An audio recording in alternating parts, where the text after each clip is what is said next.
The first standalone Google Daydream headset is here, and it's made by Lenovo. It's a step above the smartphone-based Daydream VR experiences you might have seen before, complete with a new camera companion for taking 180-degree VR photos. I'm Alex from Android Central, and this is our first look at the Lenovo Mirage Solo and Mirage Camera.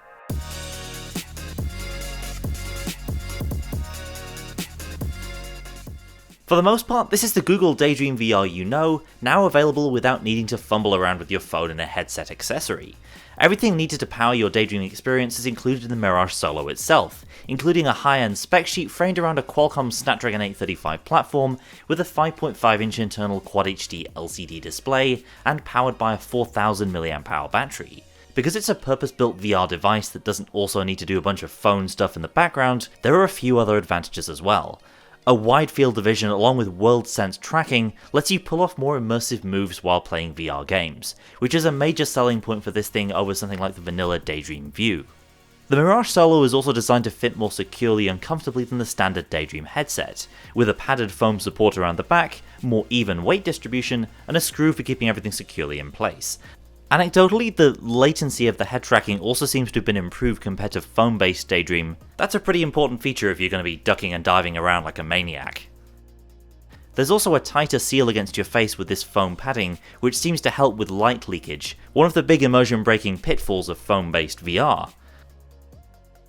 Alongside the Mirage Solo here at CES 2018, Lenovo is also launching the Mirage Camera, its first VR camera.